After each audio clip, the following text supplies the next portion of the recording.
Mas a Suhai faz seguro para carro com mais de 6 anos? É claro que sim. Se liga na minha caranga. O meu seguro é Suhai. Tem seguro para proteger meu companheiro de estrada? Para você e para mim. Eu escolhi a Suhai para proteger o meu caminhão. A Suhai tem seguro para mim, que trabalho com a minha moto? Sim, na Suhai tem seguro para você e para mim. Todo mundo pode escolher ter seguro na Suhai. Suhai Seguradora. Sim, para você. Sabe aquela mistura perfeita entre tecnologia e uma pitada de inovação? É isso que a Segbox traz para o jogo.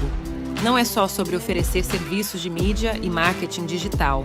É sobre reinventar o jeito que a gente conecta pessoas e possibilidades. Somos um movimento que entende que o sucesso dos nossos clientes é o nosso sucesso. Então, se você quer acessar as ferramentas e o suporte que vão levar o seu negócio ao nível dos seus sonhos, a resposta é Segbox. Junte-se a nós e vamos juntos transformar o mercado de seguros. Segbox, conectando pessoas, criando possibilidades, entregando resultados.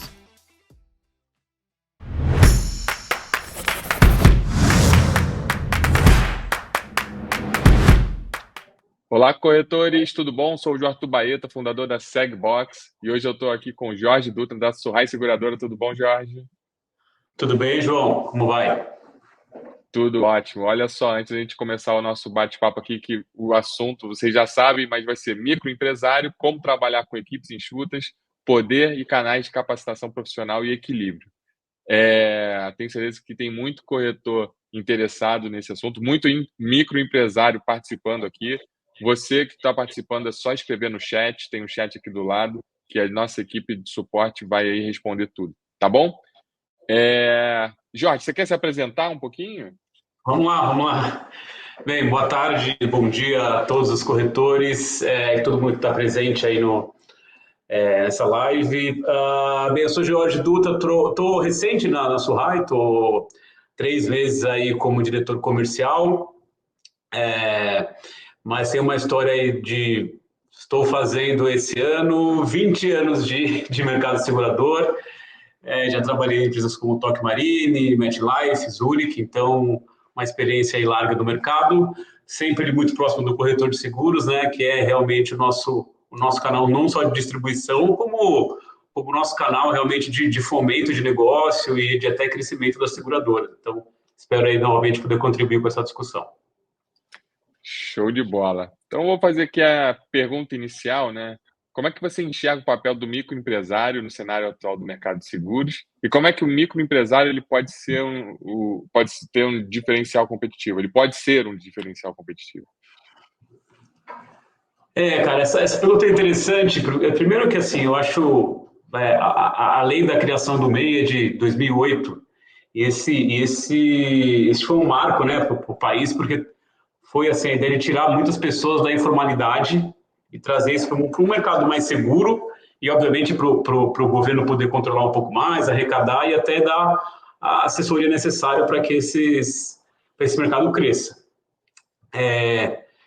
Hoje são 15 milhões de MEIs, né? Estou falando aí de mais de 70% das empresas hoje abertas são MEIs, e acho que a pandemia ajudou muito a aumentar esse mercado, né? Principalmente por conta das empresas fechando, as pessoas tentando se virar, e mostra que o brasileiro realmente tem um perfil empreendedor, né? Você deve saber muito bem disso também, trabalha com bastante. Então, hoje, primeiro que a gente não pode descartar a importância. Acredito que para o futuro do país realmente é importante que os empreendedores continuem sendo incentivados. Hoje, a cada 10 empregos, 6 são de pequenas empresas e médias, né? Então, é quase 30% aí do PIB. Eu acredito assim, cara, por mais que a gente vai falar um pouco talvez de tecnologia e da importância dela, por mais que ela seja muito importante, para mim, aí indo para a sua resposta, sua pergunta com relação a como se diferenciar, eu acredito que o MEI, seja esse pequeno empresário, no nosso mercado de seguros ou qualquer outro, ele tem uma proximidade do cliente final que qualquer mecânica digital que eu crie, que qualquer digitalização que eu crie, não vou ter. E aí, indo para o mercado de serviço, que é o que a gente trabalha aqui, mais de 60% dos pequenos empresários são de serviço, é muito difícil a gente conseguir realmente conhecer cada cliente nosso e normalmente os clientes de seguradoras são ou pequenos empresários ou pessoas físicas, né, em quantidade, até porque isso é um retrato e uma estatística da população brasileira. E aí, por mais que nós, seguradores, tentamos ao máximo conhecer o cliente final, quem realmente conhece é quem está na ponta, e é esse corretor, normalmente, em sua quantidade, um pequeno corretor. E aí eu acredito que, para responder a sua pergunta, a diferenciação que ele pode ter é isso. É como ele utiliza as ferramentas que as seguradoras fornecem, a sua capacitação, para melhorar o seu relacionamento pessoa a pessoa com o cliente. Não depender dessas ferramentas, mas utilizar da melhor forma para potencializar esse relacionamento e sim a compreensão da necessidade desse cliente final dele e como ele pode usar as ferramentas seguradoras para entender e prover soluções cada vez mais diferenciadas. Perfeito. E aí a gente está falando daquele, vamos aqui, foi uma persona, um corretor que abriu uma corretora, um microempresário, abriu uma corretora e agora ele está com uma equipe enxuta. Aí eu queria falar um pouquinho sobre gestão de equipes enxutas, né? Que tem muito desafio aí de gerenciar equipes pequenas. Na sua experiência de contato com muitos corretores desse tipo, desse porte, o que você vê aí, quais são os maiores desafios enfrentados por esses microempresários ao gerenciar equipes reduzidas e, ao mesmo tempo, né, buscar eficácia e crescimento?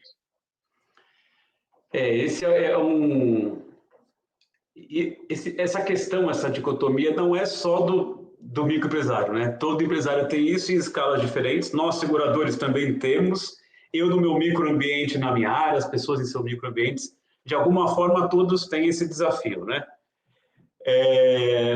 Cara, assim, eu vejo muito a diferenciação, assim, não a diferenciação, mas primeiro planejamento. Para nós que trabalhamos em grandes empresas, o planejamento ajuda muito nos processos que a gente cria e, de alguma forma, a companhia inteira tem. Mas quando você está num microambiente, um microempresário, você tem que ser o administrativo, o RH, o planejamento, o financeiro e o comercial.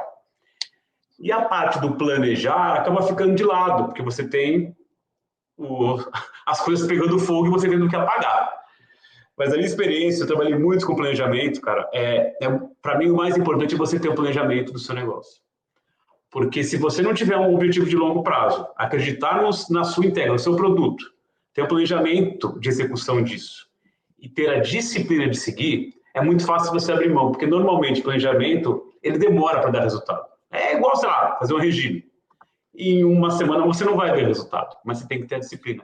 E planejamento é a mesma coisa.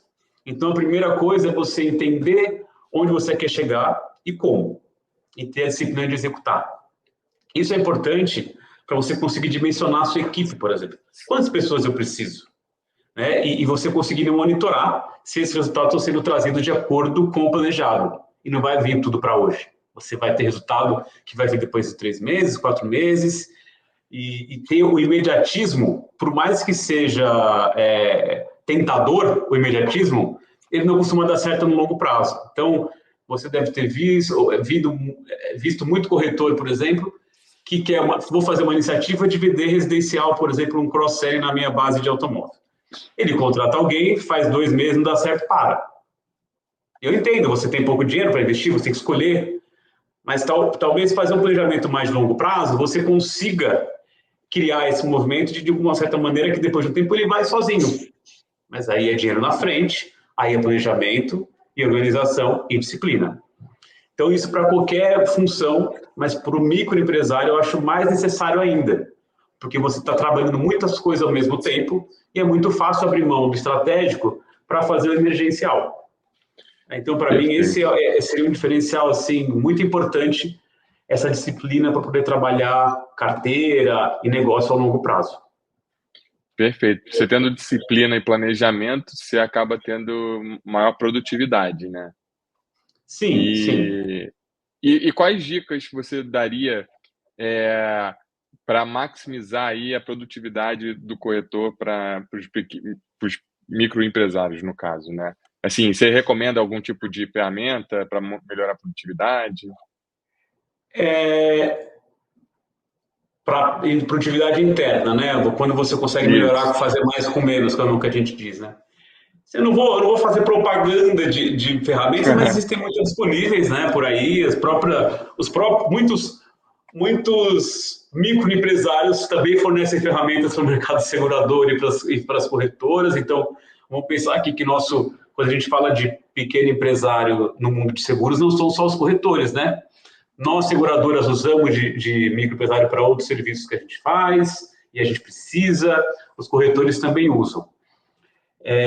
Mas, com certeza, você precisa de uma ferramenta de organização, seja ela uma ferramenta aí que tem nos multicapos, gestão de corretora, aí também depende muito do objetivo que você tem.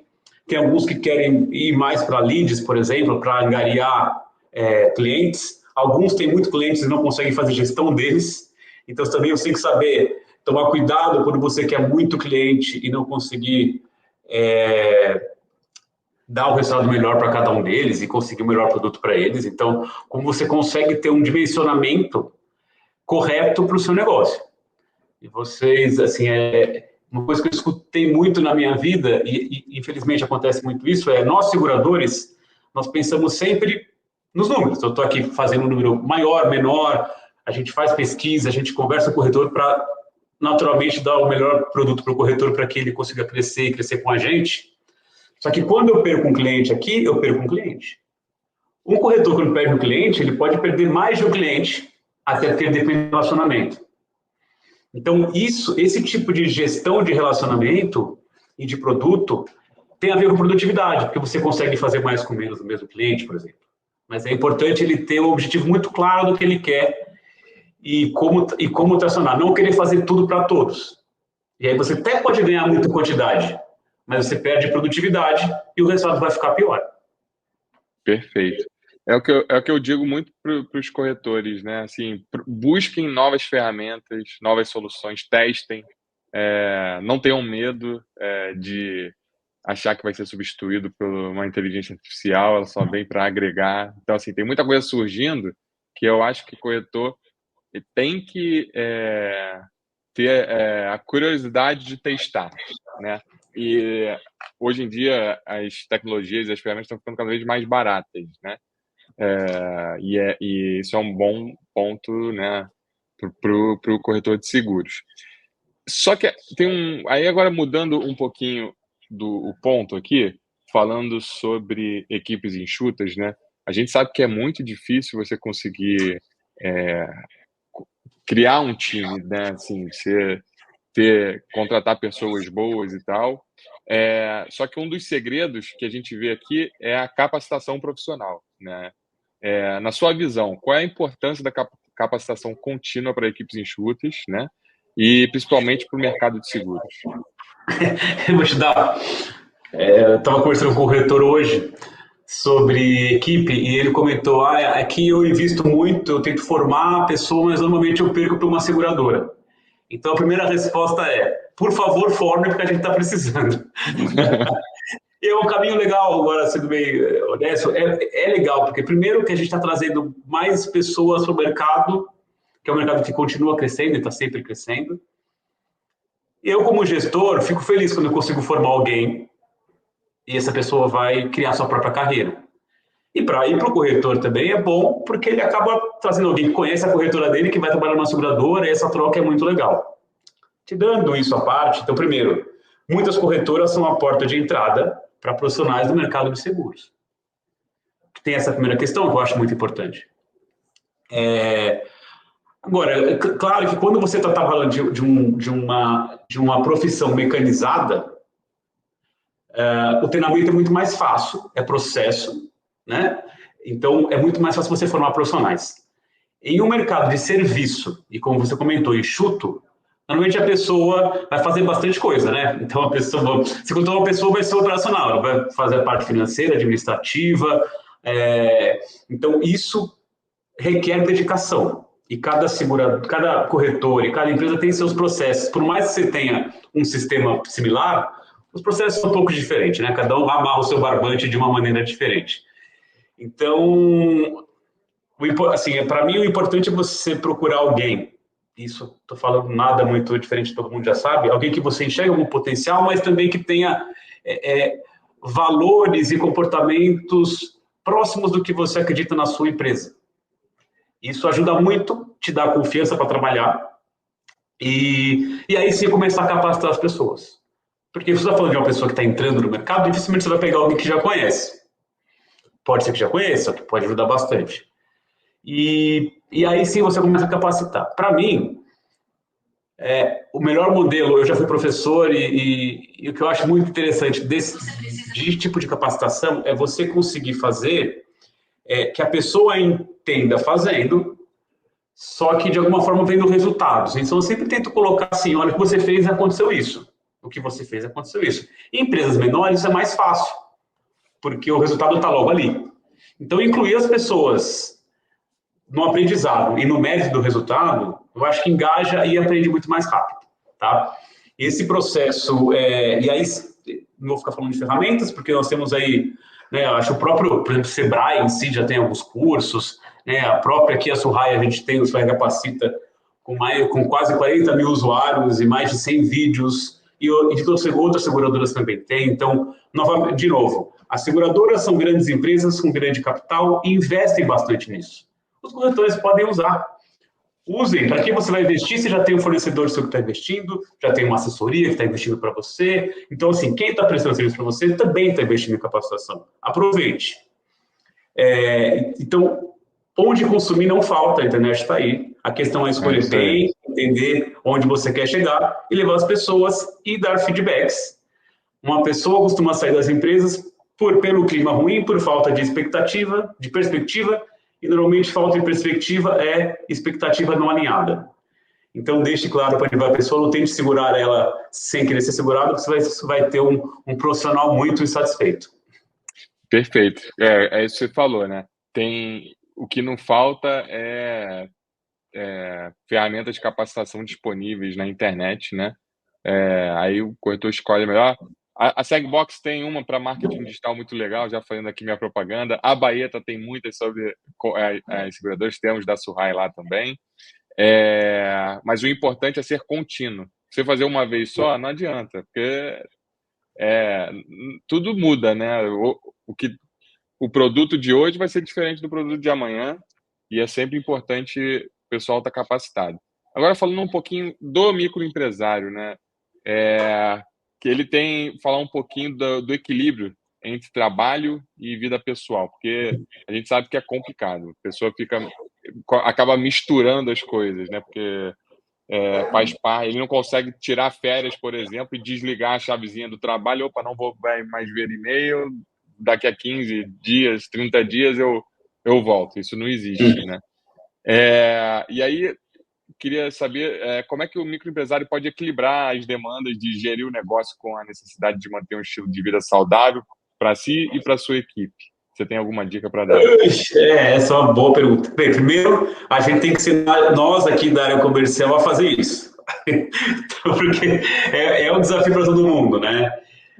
Eu tenho uma verdade que é muito difícil você falar de vida profissional e vida pessoal. Não só por conta da alocação de tempo, que você comentou, mas também do emprego psicológico. Você pode ficar 15 dias sem ver e-mail, só desligar seu e-mail, desligar seu celular, colocar numa ilha. Mas você vai ficar pensando no trabalho, você vai descansar? Não vai. Então, é muito mais do que uma gestão de tempo, e sim uma conscientização, uma consciência e, de novo, uma disciplina. Então, eu tento desligar o máximo que eu posso no meu tempo fora. E para o empresário menor, eu penso assim, ele é a empresa. Então, é muito difícil. Eu não vou tirar da férias coletiva, a corretora fechou, e aí você quer fechar no final do ano e o seu cliente está lá com o carro parado na estrada descendo para a praia. E aí? Então, a minha experiência conhecendo alguns, né, microempresários, meu pai também foi, tem momentos que vai ser difícil. Você está investindo, está começando, você não vai colocar na mão de terceiro o seu investimento inicial. É uma escolha. E aí eu volto ao começo da conversa, no que eu falei para mim, planejamento. Estou fazendo uma empresa, quero ter um planejamento de crescimento ou de início de empresa. Cara, os 2 primeiros anos talvez eu tenha que fazer isso. E ela começa a tomar corpo e os processos acontecerem. Se você tiver planejamento, isso fica muito mais fácil. Estou falando que é certeza, porque cada situação é uma situação. Mas quando você planeja, isso fica mais fácil.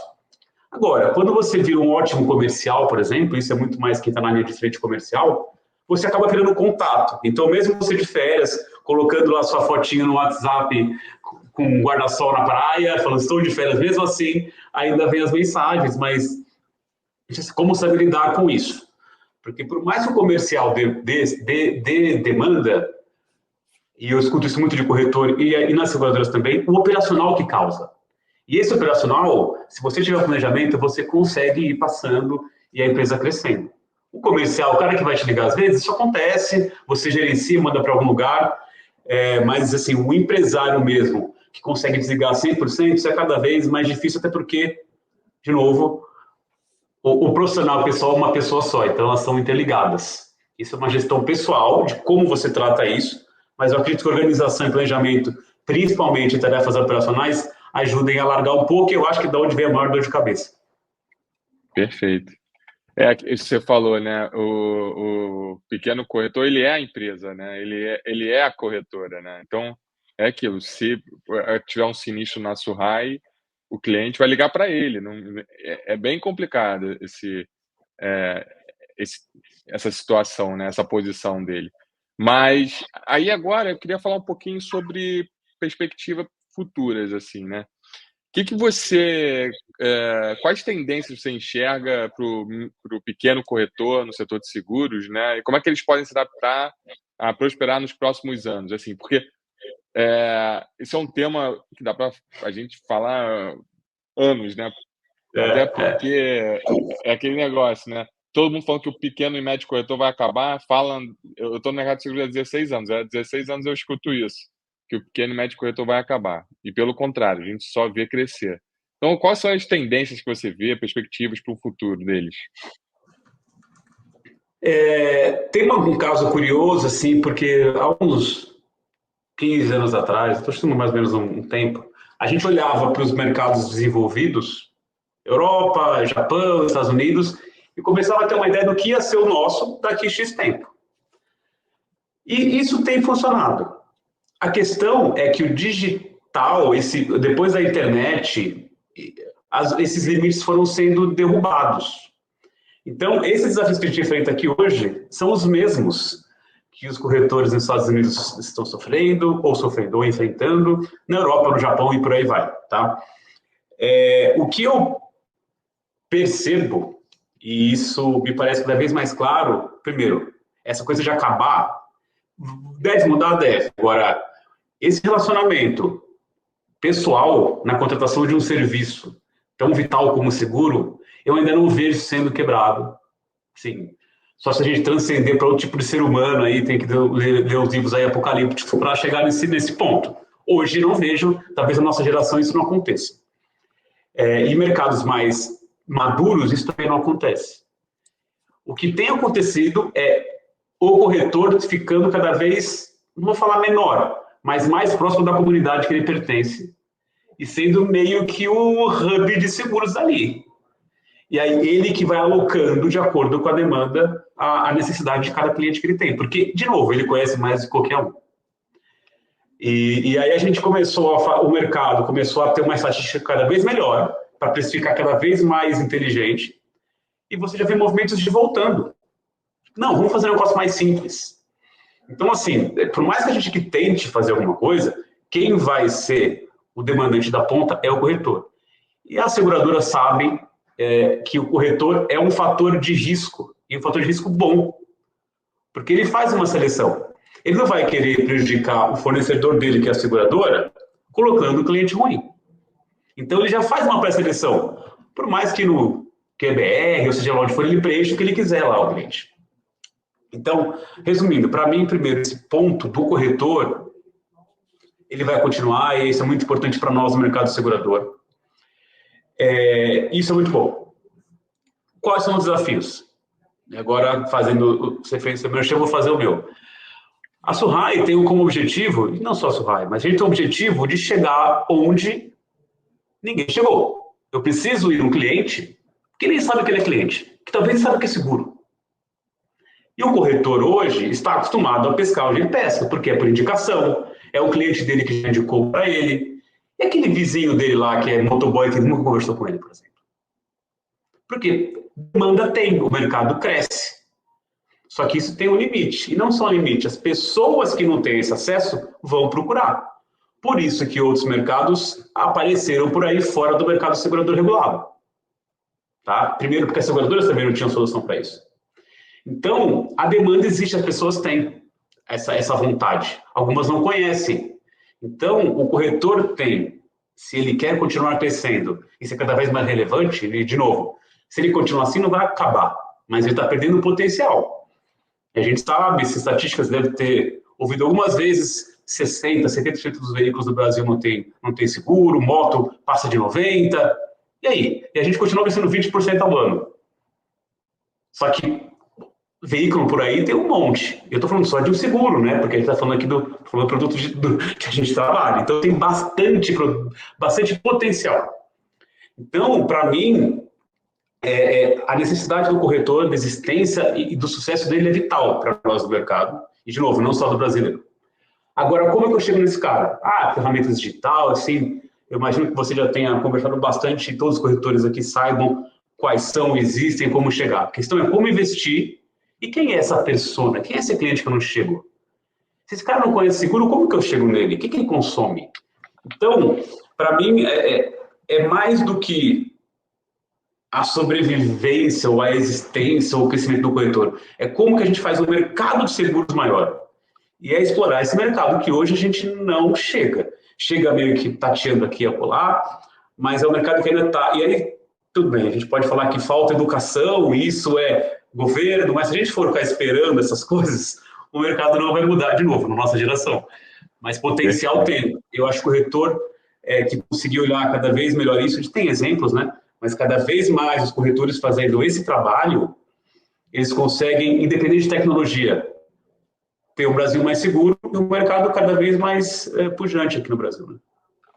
Perfeito. Voltando aqui no que você estava falando, estava lembrando, né, sobre mercados mais maduros, o que eles implementaram e tudo mais. Tudo que tentaram de criar disruptivo no mercado segurador de lá para cá não vingou, né? Ou fecharam as portas ou pivotaram o negócio para outra coisa, né? Do tipo, o modelo tradicional que eu digo é seguradora, corretor e segurado, né? E também, aí falando para o pequeno e médio corretor, né? Também não é de interesse da seguradora deixar de trabalhar com o corretor, né? Porque tem um dado muito legal que a gente da Segbox fez, a gente coletou em dezembro do ano passado, que é o seguinte: a gente pegou insurtechs novas no mercado brasileiro, onde trabalhavam com a venda direta pela internet, sem intermédio de um corretor, e também tinha o canal corretor. E comparando esses dois canais. Aí, olha que interessante. O canal direto tinha 120% a mais de fraude do que no canal corretor. O corretor é um filtro para a seguradora. É isso que você disse, né? Ele vai colocar, ele não vai colocar. Obviamente tem sempre um corretor picareta, mas esse corretor ele não sobrevive. Ele faz uma vez e acabou, né? E aí tem um outro dado interessante também, que é fidelização. O do corretor é 300% maior do que a venda pela internet, a renovação, né? E tinha um outro dado, era o ticket médio também. O ticket médio do corretor era 70% maior, mas aí não de seguro alto, mas outros, tipo assim, residencial, seguro de vida e tudo mais, era 70% maior. Porque, imagina, uma pessoa que vai fazer um seguro de vida sozinho na internet, ele só está querendo saber do preço. Ele vai lá escolher as coberturas e, opa, deu aqui, sei lá, R$50, tá bom. O corretor não. O corretor vai falar assim, olha só, qual é o seu modelo de vida aqui? Peraí, deixa eu ver aqui, ó. Essa cobertura de R$50 não serve para você. Vamos fazer uma aqui de acordo com o seu estilo de vida? Aí vai lá, não, é R$100 por mês. O cara falou, pô, beleza, e fecha. Então, são dados que eu acho assim que comprovam a importância do corretor no mercado. Com certeza. E O seguro de automóvel mesmo, que é um seguro que a gente fala, é um seguro de entrada, que todo mundo conhece. Eu recebo de amigos meus, pessoas esclarecidas, estudadas, eles me mandam cotação de corretora, essa tá boa? Você não consegue ler se tá boa, se não tá? E me manda, o cara tem um veículo de 200 mil com RC de 50, de 25 mil. Cara, o maior risco está no RC. No pior cenário, você vai perder o seu carro no proteção, no on damage, no casco. Agora, o RC, você pode bater numa Porsche aqui no Jardins, ou atropelar uma pessoa. Então, assim, é a consciência de que o corretor que tem que dar. É verdade. Então, assim, esse é um exemplo muito básico, né? O segurado sozinho, ele não tem essa percepção. Eu tenho uma amiga que um dia me ligou assim, João, cara, tô precisando da sua ajuda, eu fiz um seguro aqui, mas, cara, eu tô meio perdida. Que ela teve um sinistro, teve uma batida que deu perda total no carro, no terceiro, né? E aí eu falei, ué, mas você fez o seguro com quem? Ela, não, eu fiz direto na internet. Aí eu falei, mas espera aí, deixa eu ver aqui sua apólice. Ela me mandou a apólice, ela não tinha cobertura pro casco dela, ela teve que pagar do bolso. Desculpa, a sorte dela, sabe o que foi? Foi que a culpa foi do terceiro, o terceiro tinha sinistro. E aí pagou tinha seguro, pagou o carro dela. Senão, o seguro dela não ia cobrir os danos causados do carro dela. É assim, um negócio impressionante, cara. É isso, assim, amiga esclarecida, inteligente, mas na hora de fazer o seguro, fez por conta do preço ali, não entendeu o que era o casco, sabe? Assim, são coisas que o corretor faz toda a diferença. De novo, assim, o mercado pode mudar, atende, mas eu não vejo isso no curto prazo. E eu estou falando do produto, teoricamente, mais simples. Se a gente começar por outras vertentes de produtos aqui, é bizarro. Tanto é tão difícil que mesmo o corretor tem que estudar muito para poder fazer isso. Então, é bizarro achar que eu fui cotar, comprei o carro, fui começar a cotar, vou na internet dar uma olhadinha, né? O que vai acontecer, o que vai aparecer. Cada um tem uma jornada diferente. Até eu fiquei em dúvida, falei, será que isso aqui tá... Não, mas qual que é a assistência aqui? Que tá comigo? Quantos dias tem de reserva?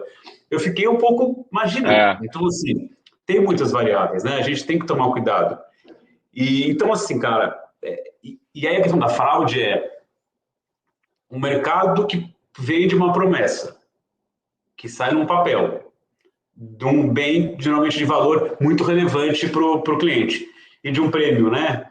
A gente vai mudar esse nome de prêmio, porque eu não sei porque chama prêmio, porque o custo para ele é caro, o bem é caro, o risco é alto, e ele não tem uma pessoa que ele confia, né? E aí, quem conhece, pode ser o cara que faz fraude, porque você não tem a relação pessoal, é muito mais, não falar intuitiva, mas é muito mais propenso à fraude. Então, o corretor, sim, só pela presença física dele, ele já minimiza a fraude. Por conhecer o cliente, por conhecer de mercado, né, cara? Ele tem o tino ali, ele sabe, esse cara aqui me ligou com esse carro, fazendo isso, não sei não, viu? Então, ele mesmo sabe. Isso, por a gente sempre utilizar esse tipo de mercado, o nosso preço, a nossa aceitação, tudo que o mercado segurador faz é baseado nessa seleção, nesse processo. Por isso que até hoje, eu imagino que vai continuar por muito tempo, o corretor como sendo não só vital, como fundamental para o futuro e para o sucesso do nosso mercado.